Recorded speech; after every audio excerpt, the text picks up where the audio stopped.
कोहरे और प्रदूषण की डबल अटैक की। दिल्ली के बुराड़ी और जंगतपुर के इलाकों में लगातार कई दिनों से कोहरे और प्रदूषण ने किसानों की मुश्किलें बढ़ाकर रख दी हैं। खेतों में खड़ी फसल कोहरे और प्रदूषण से प्रभावित हो रही है। फसल बचाने के लिए किसान अब देसी जुगाड़ अपनाने को मजबूर है।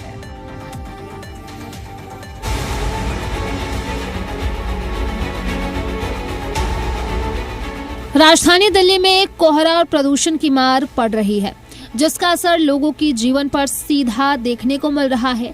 अब तो बढ़ते प्रदूषण और घने कोहरे की वजह से किसानों की फसलें भी प्रभावित हो रही हैं। उत्तरी दिल्ली के बुराड़ी और आसपास के इलाकों में लगातार कई दिन पड़ने वाले कोहरे और प्रदूषण का असर किसानों की फसलों पर पड़ रहा है। खेतों में खड़ी फसलें कोहरे और प्रदूषण से प्रभावित हो रही हैं। प्रदूषण भी है जी, वही घिया तोरी और तुम्हारा खीरा हो गया, पेठा हो गया, इनको पन्नी से ढक के रखते प्रदूषण की वजह से, पानी की वजह से। और गेहूं, जेई, इनमें कोई नुकसान नहीं है। इनके लिए फायदेमंद है। फायदेमंद। मटर के लिए भी फायदेमंद है। मटर के लिए भी फायदेमंद है। कुछ फसलें ऐसी होती है जो खराब हो जाती है प्रदूषण की वजह से। वही एक है सब्जी का काम, जो बेल चलती है, बेल वाली सब्जी। हाँ जी, हाँ, ना बचाया जाता बेकार। हाँ, हमारी जई बोरी है ये सामने, एकदम बढ़िया, गेहूं भी बढ़िया, एक नंबर। दिल्ली के ग्रामीण इलाकों में कई दिनों तक घना कोहरा छाया रहने की वजह से इन दिनों खेतों में चारों तरफ नमी और धुएं की मोटी परत देखी जा रही है। कोहरे के साथ हवा में मौजूद प्रदूषण जब फसलों पर जमता है तो पत्तियों पर काली परत बन जाती है, जिससे फसल की बढ़वार प्रभावित हो रही है। देखिए, आजकल सर्दी के मौसम में ज्यादातर गेहूं की फसल लगाई जाती है। गेहूं, मटर वगैरह ये लगाई जाती है यहाँ। इसमें जितनी सर्दी होगी, जितनी ठंड होगी, उतना उसमें फायदा होगा। मगर जो बेल वाली खेती है उसमें घिया, तोरी, सीताफल, खीरा वगैरह ये फसल है, इसमें नुकसान होता है इसमें सर्दी से। और पालक वगैरह और प्रदूषण भी इसमें नुकसान करता है इसमें।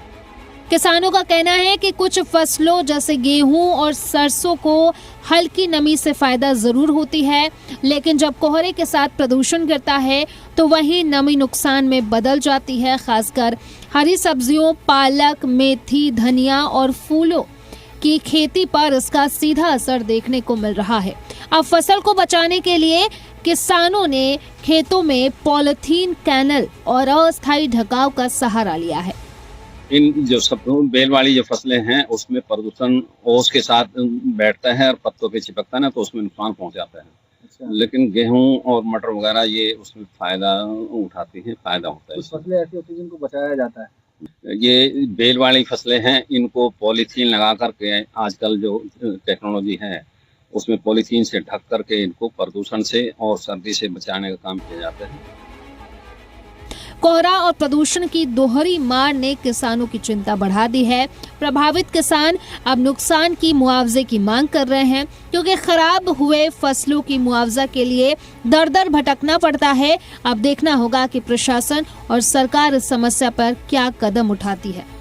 पोल्यूशन लेवल है आसमान में, जो एक कोहरे के साथ स्मोक की परत बनी हुई है, वो भी साफ होती है और सीधी फसलों को प्रभावित करती है। हालांकि किसान सर्दी के मौसम में कई प्रकार की फसलें ऐसी लगाते हैं जिससे उन्हें काफी फायदा हो, जिन्हें बचाने के लिए पॉलीथीन का इस्तेमाल भी किया जाता है। लेकिन कुछ फसलें ऐसी होती हैं जो खुले आसमान के नीचे ही होती हैं और जिन्हें बचाने के लिए किसान कई तरह की जद्दोजहद तो करते हैं, लेकिन फसल नहीं बच पाती है। इन खेतों में करम, सरसों, पालक के साथ साथ मटर की फसल भी लगाई गई है, जो कि इस मौसम में काफी फायदेमंद होती है। लेकिन कुछ बेल वाली ऐसी फसलें हैं जिनको बचाने के लिए किसानों ने पॉलिथीन कैनल का इस्तेमाल किया जा रहा है और लगातार फसलों को बचाने की जद्दोजहद की जा रही है। लेकिन दिल्ली में जो प्रदूषण है वो किसानों को इस बार और आपदाओं की तरह सताने लगा है। नसीम अहमद, जी मीडिया, दिल्ली।